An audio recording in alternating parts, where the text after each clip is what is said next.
오늘은 청년주일이자 교사주일입니다. 우리 청년의 때는 아직 인생을 본격적으로 시작하기보다는 인생을 준비해 나가는 시점이라고 볼 수 있습니다. 청년들은 공부를 하거나 진로 준비를 하고 있고, 직장 생활을 해도 본격적인 직장 생활이 아니라 이제 사회에 첫 발을 내디디면서 앞으로 본격적인 사회 생활을 배워 나가는 시기입니다.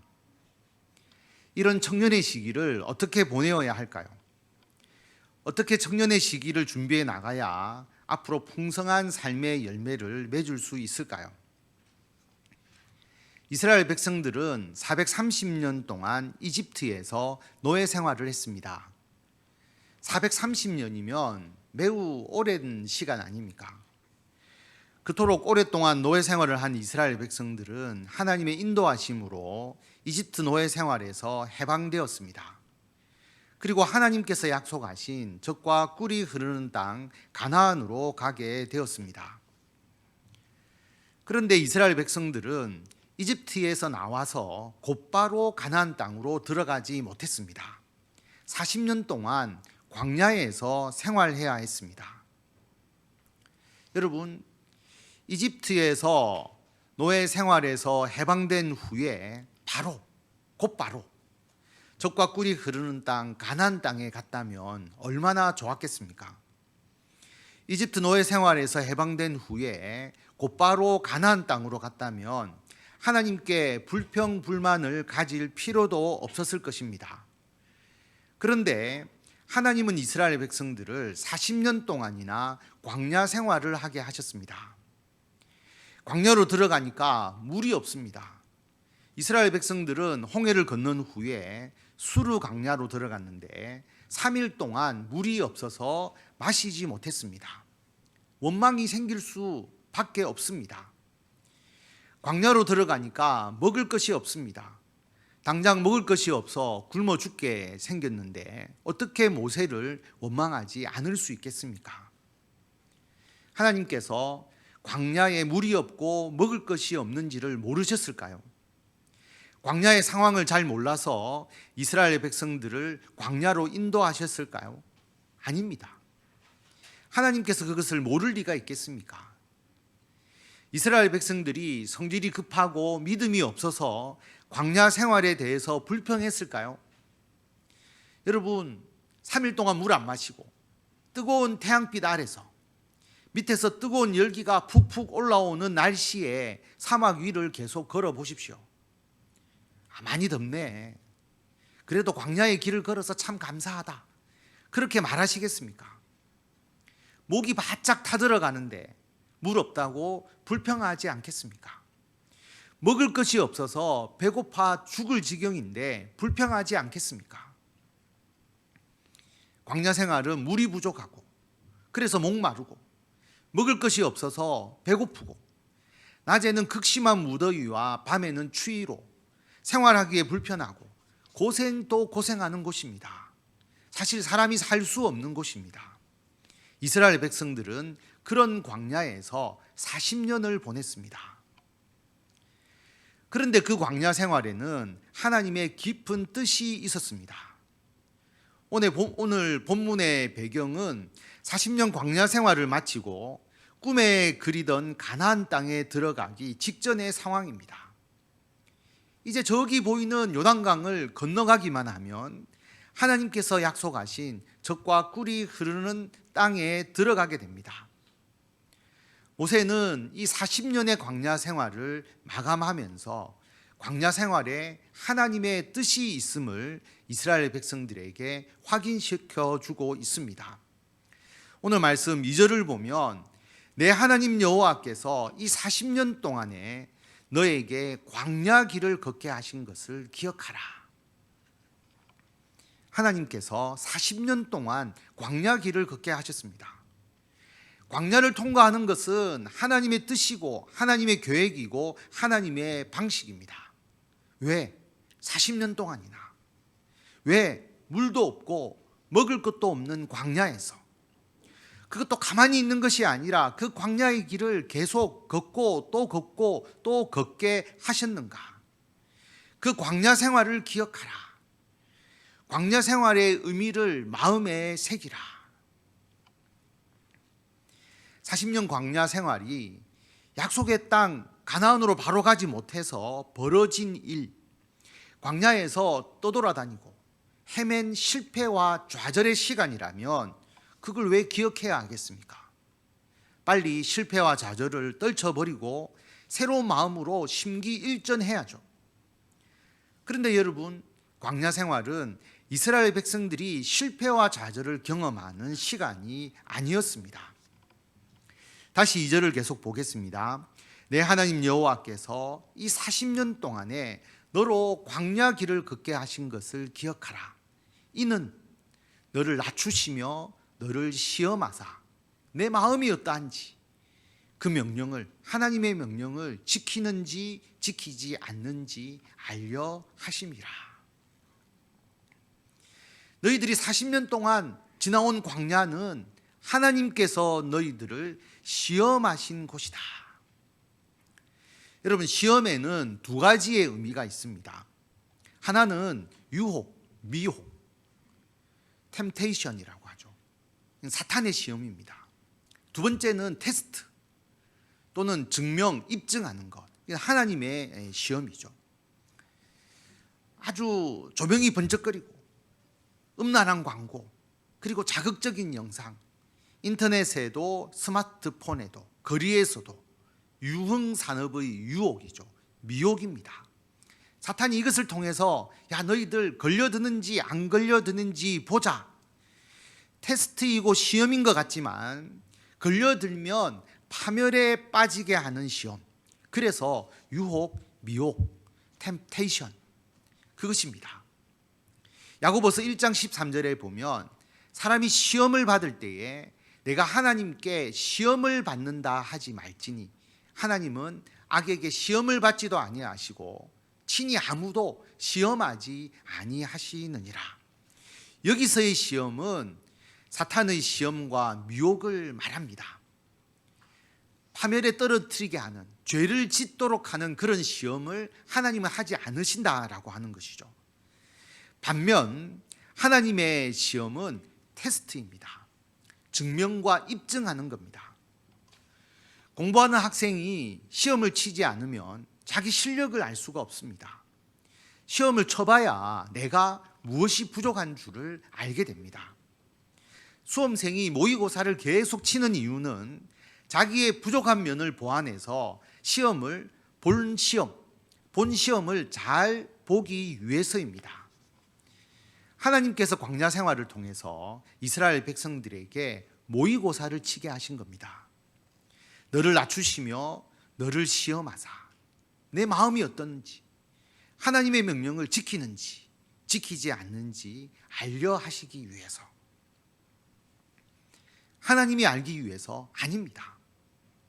이스라엘 백성들이 스스로의 신앙 상태를 스스로 알게 하기 위해서입니다.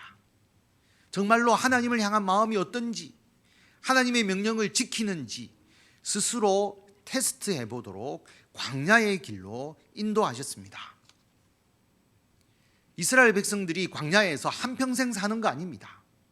그들은 하나님께서 약속하신 가나안 땅, 그곳에서 하나님의 나라 이스라엘을 세우고 살아가야 할 하나님의 백성입니다. 그 본격적인 일을 하기 전에 하나님께서는 이스라엘 백성들을 테스트하셔서 그들의 신앙을 점검하고 하나님 앞에서 올바로 살아갈 수 있도록 광야 생활을 하게 하셨습니다.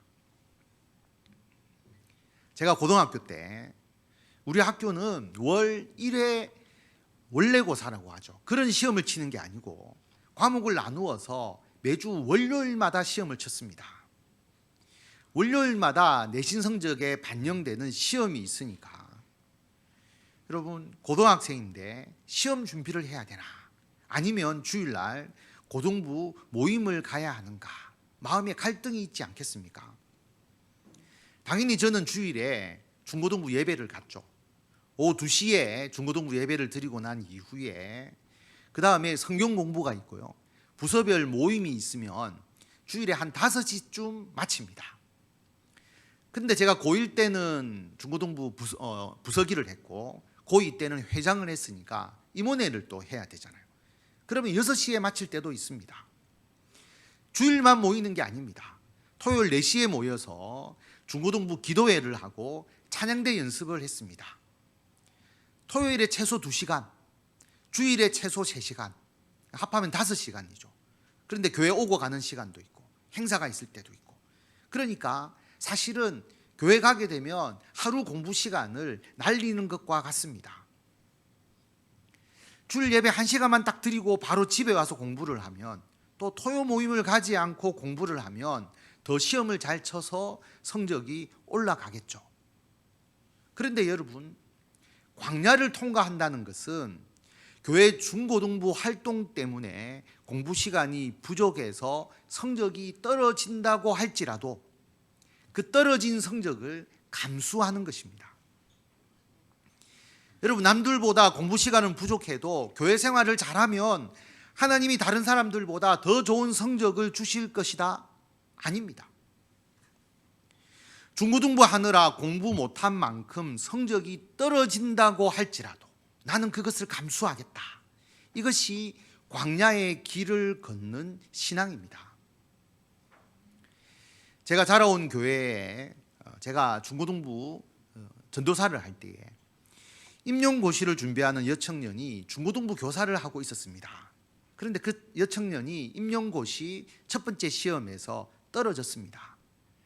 그러니까 어머니 집사님이 그 여청년에게 1년만 교회를 쉬고 공부에 전념해라. 신앙이 매우 좋은 집사님이셨는데도 그렇게 말씀하셨습니다. 합격해서 선생님이 되어서 교회에서 더 열심히 봉사하면 되지, 일단 시험에는 합격해야 되지 않느냐. 주일에 임용고시 공부를 할 것인가, 아니면 주일에 공부를 하지 못하더라도 교회 예배를 잘 드리고 봉사할 것인가. 그 여청년 주일 예배에 빠지지 않았을 뿐만 아니라 중고등부 교사까지 계속 했습니다.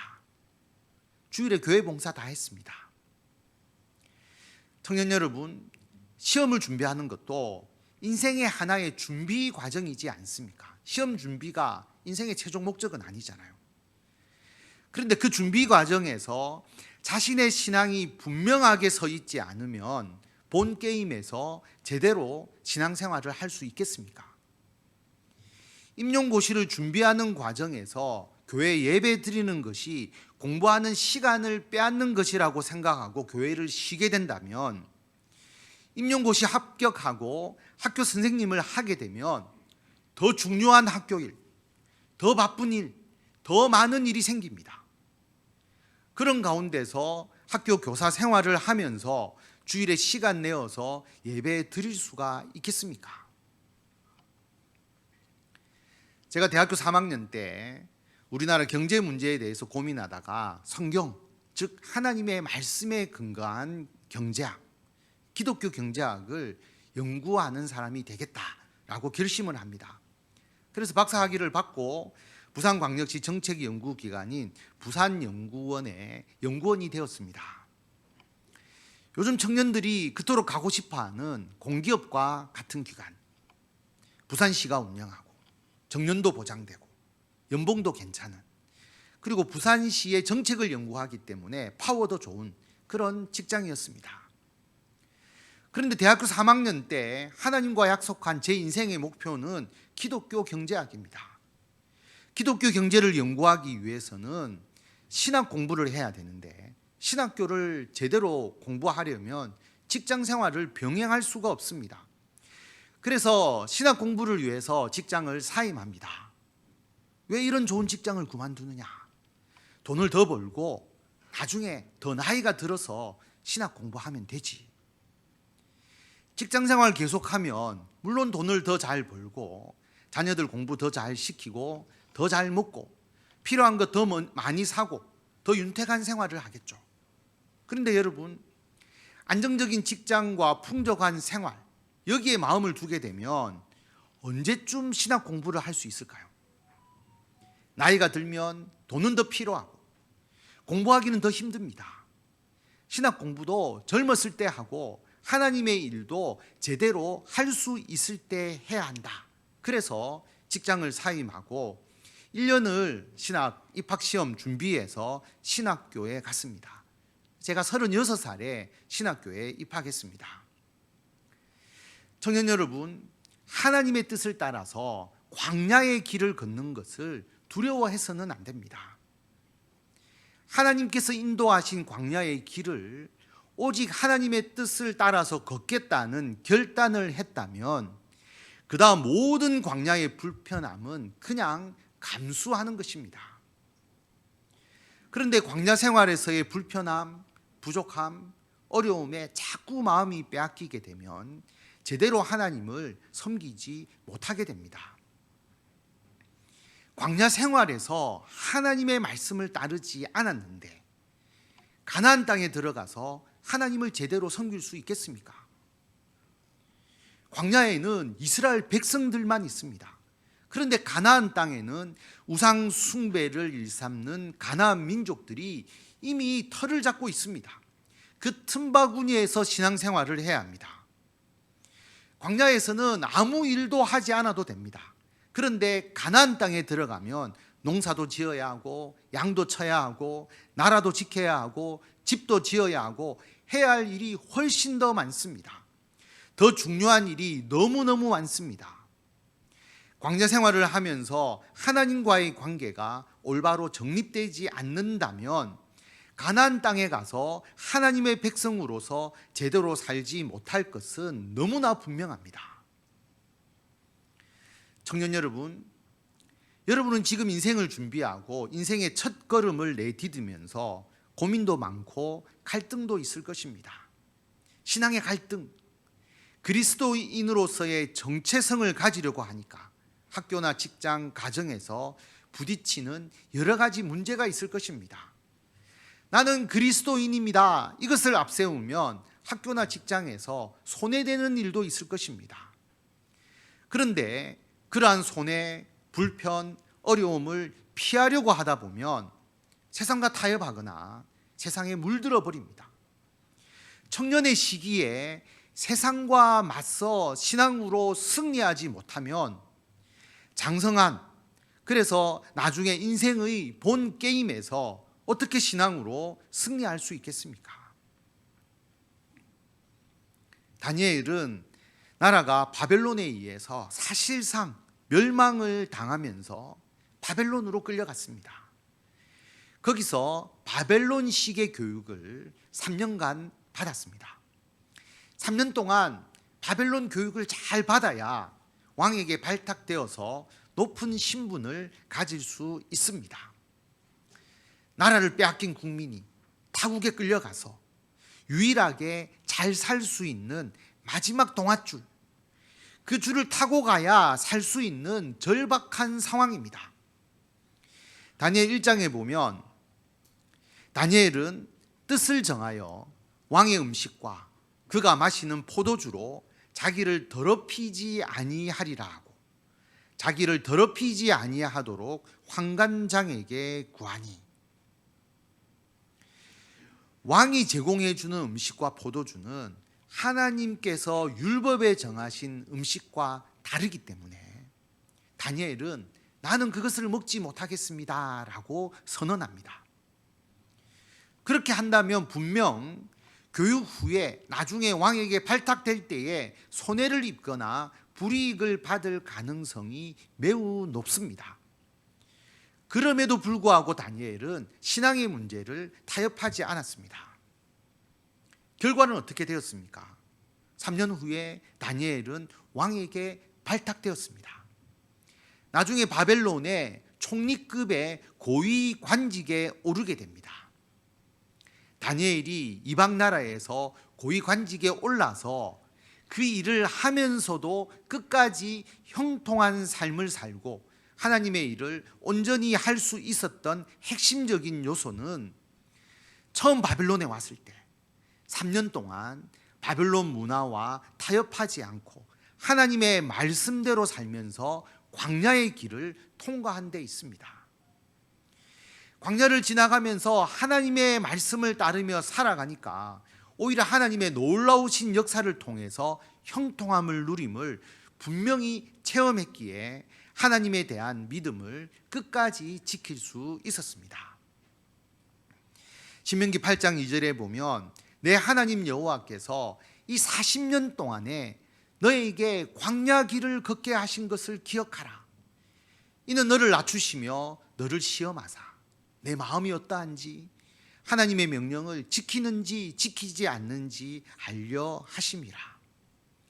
너를 낮추시며 너를 줄이게 하시며 또 너도 알지 못하며 내 조상들도 알지 못하던 만나를 내게 먹이신 것은 사람이 떡으로만 사는 것이 아니요 여호와의 입에서 나오는 모든 말씀으로 사는 줄을 내가 알게 하려 하심이니라.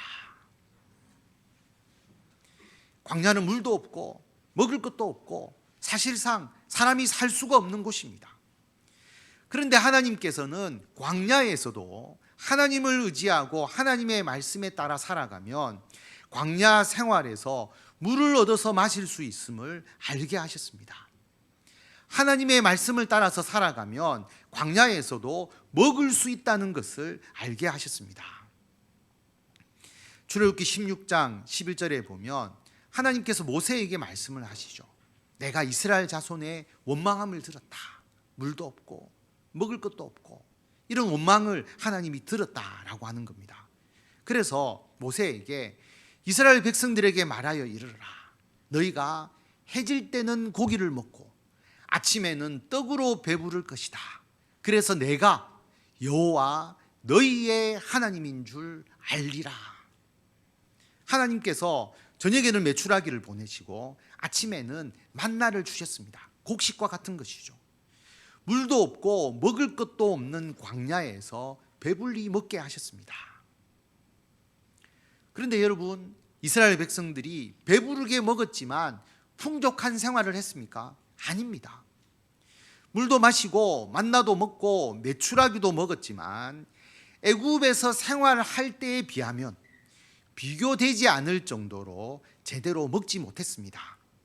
민수기 11장 5절에 보면 우리가 애굽에 있을 때 값없이 생선과 오이와 참외와 부추와 파와 마늘들을 먹은 것이 생각나거늘 광야에는 이런 게 없다. 노예 생활을 하면서도 그들이 밭을 일구어서 이런 것을 먹었는데 애굽 사람들은 훨씬 더 잘 먹었겠죠.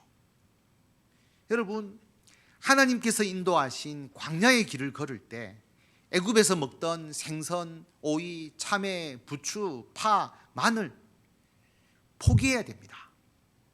만나 더 잘 먹으면 메추라기 정도 여기에 만족해야 합니다.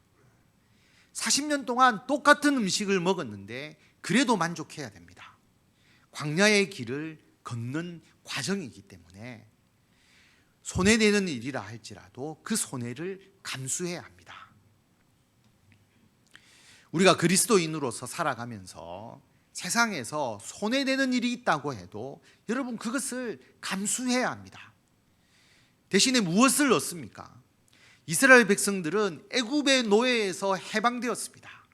더 나아가 젖과 꿀이 흐르는 가나안 땅을 자기 소유로 차지할 수 있었습니다. 하나님의 나라 이스라엘을 세우고 하나님의 택한 백성이 되었습니다. 우리 그리스도인들은 무엇을 얻었습니까? 죄에서 해방되었습니다. 하나님의 자녀가 되었습니다. 죽어도 하나님의 나라에서 영원한 생명을 얻었습니다. 하나님의 나라를 이루어가는 교회에서 하나님을 위해서 귀한 일을 하는 하나님의 일꾼이 되었습니다. 청년 여러분, 이 가치가 애굽에서 먹던 생선, 오이, 참외, 부추, 파, 마늘에 비해서 훨씬 더 크지 않습니까? 주일 예배를 드림으로써 내 수입이 더 줄어든다고 해도 그리스도인으로서 정체성을 드러내니까 직장에서 승진하는데 불이익을 받는다고 해도 그리스도인에게 맞는 직장과 진로를 선택하다 보니 남들보다 연봉과 지위가 낮아진다고 해도 그것을 감수하고 하나님의 나라를 위하여 헌신하는데 더 가치를 두시는 청년 여러분과 성도 여러분이 되시기를 바랍니다. 광야 생활의 손해와 불편과 어려움을 받아들이고 오직 하나님의 말씀에 따라서 살아갈 때에 하나님께서는 젖과 꿀이 흐르는 땅, 우리 인생의 본게임에서 하나님의 풍성한 복과 은혜를 부어주십니다. 저와 다른 교회를 다닌 친구였는데 제 고등학교 동기 친구는 고3이 되어서까지 주일에는 공부를 전혀 하지 않고 하루 종일 교회 봉사만 했습니다. 그런데 서울대학교에 합격했습니다. 중고등부 교사하고 주일 봉사 열심히 한 그 여청년 임용고시에 합격했습니다. 근데 여러분, 합격 커트라인이 1점도 차이 나지 않았습니다. 커트라인에서 0.0 몇 점 정도, 그 정도 높았습니다. 그래서 그 여청년은 내가 공부를 더 많이 해서 합격한 것이 아니라 내가 합격한 것은 오직 하나님의 은혜입니다 라고 고백했습니다. 저는 부산연구원을 사임하고 신학대학원에 들어가서 3년을 공부를 했습니다. 근데 여러분, 신학교 2학년 1학기를 마칠 때 하나님께서 산업자원부와 부산광역시가 공동으로 운영하는 부산테크노파크 전략산업기획단, 산업정책을 연구하고 또 대학과 기업의 연구과제를 평가해서 나누어주는, 연구개발비를 나누어주는 기관입니다. 파워가 상당한 기관이었습니다. 그곳에서 기획부장이자 연구위원으로 일하도록 하시고 3년 만에 최고 책임자 단장까지 되었습니다. 지금으로부터 16년 전의 일이죠. 만 39세의 나이에 1년 수입이 1억 원 가까이 되었습니다. 이것은 기적적인 하나님의 섭리라고 말할 수밖에 없습니다. 근데 여러분, 이것이 저의 인생의 목표가 아니지 않습니까? 목사 안수를 받고 내가 교회를 본격적으로 사역하겠다고 결심하는 순간 첫 번째로 청빙 지원을 한 곳이 해운대 소정교회였고 해운대 소정교회가 저를 청빙하셔서 이곳에 왔습니다. 하나님의 부르심입니다. 전략산업기획단 단장 사직서를 내니까 부산시 공무원들도 더 좀 일을 해라, 이런 좋은 직장인데 더 일하다가 나이가 들면 그때 목회해라, 그 말도 맞잖아요. 1년 일하면 수입이 1억 원이 생기고 자녀 공부도 시켜야 하고 돈 쓸 일도 많은데 목회를 하면 소득 수준이 3분의 1 수준으로 떨어지게 되는데, 그런데 여러분, 앞으로 자녀가 더 크면 더 많이 돈이 필요하고 앞으로 돈 쓸 일도 더 많아질 것인데, 그러면 언제 직장을 그만두고 목회를 본격적으로 할 수 있겠습니까? 그래서 제가 단장 딱 17개월을 하고 모든 것을 다 내려놓고 해운대 소정교회로 왔습니다. 해운대 소정교회 부임한 지가 금년 10월이면 벌써 15년이 됩니다. 그런데 여러분, 모태신앙으로 편안하게 아무 어려움 없이 생활했던 저희 신앙생활에 이 두 번의 결단이 없었다면 저는 결코 제대로 목회를 할 수 없었을 것이라고 생각합니다. 제가 부산연구원을 사임하면서 광야의 길을 접어드는 그 순간부터 하나님께서 너무나 놀라운 기적적인 역동적인 역사를 저에게 너무나 많이 보여주셨습니다. 그 기적의 역사가 제가 지금까지 여러분과 함께 목회할 수 있는 힘과 능력의 원천입니다. 성도 여러분, 광야에서 하나님께서 우리를 돌보십니다. 사람이 떡으로만 사는 것이 아니라 오직 하나님의 말씀에 따라 사는 것임을 믿고 나아가는 자에게 젖과 꿀이 흐르는 가나안 땅에 들어가게 하십니다. 저는 확실하게 증거할 수 있습니다. 내 하나님 여호와께서 이 40년 동안에 너에게 광야의 길을 걷게 하신 것을 기억하라. 이는 너를 낮추시며 너를 시험하사 내 마음이 어떠한지 하나님의 명령을 지키는지 지키지 않는지 알려 하심이라. 너를 낮추시고 너를 배고프게 하시고 또 너도 알지 못하고 조상들도 알지 못하던 만나를 너에게 먹이신 것은 사람이 떡으로만 사는 것이 아니라 하나님의 입에서 나오는 모든 말씀으로 사는 줄을 내가 알게 하려 하십니다.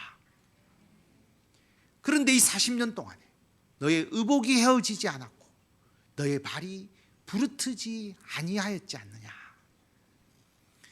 해운대 소정교회에서 14년 목회하면서 성도 여러분, 우리가 부족함이 있었습니까? 하나님께서는 우리와 우리 교회를 늘 만나와 메추라기와 반석에 물로서 부족하지도 않고 남지도 않게 먹이셨습니다. 저와 여러분이 함께하는 14년 동안 우리의 의복이 헤어지지 않았고 우리의 발이 부르트지 않았습니다. 물론 우리 교회는 여전히 모든 면에서 아직 제대로 갖추고 있지 않는 광야를 지나는 것과 같은 교회입니다. 그러나 우리는 우리 교회를 다른 교회와 비교하지 않고 세상과 비교하지 않고 부족하면 부족한 대로, 연약하면 연약한 대로 오직 우리 교회에 베풀어 주신 하나님의 은혜에 힘입어서 많은 사람들에게 영적인 양식을 먹여왔습니다. 감사하고 또 감사할 뿐입니다. 우리 청년 여러분, 지금 여러분이 걷고 있는 광야의 길은 여러분을 젖과 꿀이 흐르는 가나안 땅으로 인도하기 위해서 하나님께서 정하신 길입니다. 광야 생활에서 사람이 떡으로만 사는 것이 아니라 오직 하나님의 말씀을 따라서 사는 것임을 확신하면서 나아가시기 바랍니다. 풀 한 폭이 없는 광야라 할지라도 그곳에서 하나님의 놀라우신 역사를 확실하게 체험하게 됩니다. 광야를 통과하면서 하나님의 역사를 체험한 그 간증이 하나님께서 약속하신 젖과 꿀이 흐르는 땅, 우리 청년들의 인생의 본 게임에서 그리고 우리 성도들의 한평생 동안 하나님과 동행하며 하나님의 복과 은총을 받아 누리는 힘이 됩니다. 광야 같은 이 세상에서 그리스도인으로서 포기할 것은 포기하고 하나님의 말씀에 따라 오직 살아가셔서 하나님의 나라의 귀한 백성으로서 주의 일을 잘 감당하시는 우리 청년들과 성도 여러분이 되시기를 바랍니다.